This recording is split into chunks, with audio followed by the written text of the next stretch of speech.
Once upon a time in Kisumu, there lived a vibrant young woman named Zelina. Beautiful, kind-hearted, and full of dreams, she believed love could conquer anything. Then came Brio, a smooth-talking charmer with a smile that melted hearts and words as sweet as sugar cane. At first, he was perfect. He showered her with attention, whispered promises under the moonlight, and made her feel like the most treasured woman in the world. Zelina gave her heart to him freely, blindly.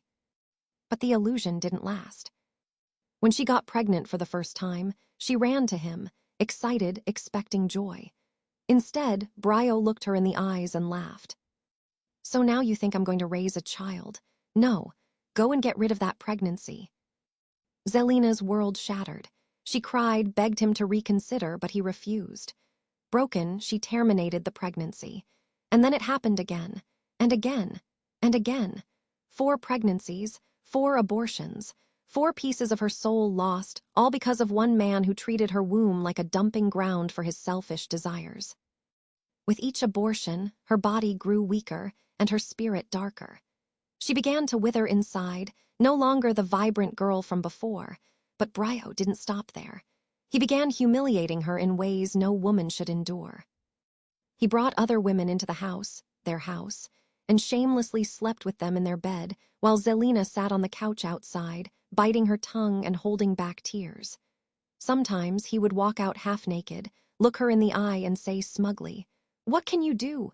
You're just a woman who gets pregnant and aborts. You have no other purpose." The disrespect grew until it became a routine. The love had died, and all that was left was pain.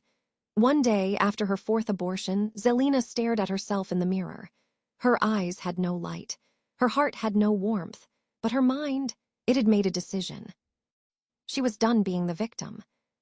That evening, she stood in the kitchen over a bubbling pot of stew. But it wasn't just beef boiling in that pot. After the final abortion, she had begged the backstreet abortionist to give her the remains. Though hesitant, the woman agreed. Zelina carried them home like sacred vengeance.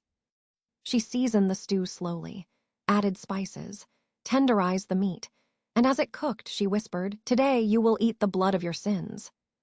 That night, she served Brio the meal with a soft smile. He devoured it greedily, licking his fingers and praising her cooking. "This is the best stew you've ever made," he said, not knowing he had just eaten his own unborn child. Later that night, Zelina disappeared into the darkness, boarding a motorbike that took her deep into a remote forest.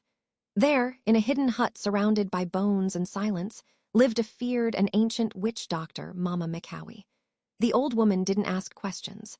Zelina placed a small bottle on the floor, Brio's seed, stolen from one of their nights together, and a lock of his hair. "I want his manhood cursed. Let it never rise again. Let him suffer the way I suffered." Mama Mikawi chanted in a language older than time, her eyes glowing faintly as she sealed the curse. "It is done," she whispered. 3 days later, Brio tried to sleep with one of his side chicks. Nothing happened. His manhood stayed limp. Confused, he tried again the next day. Still nothing.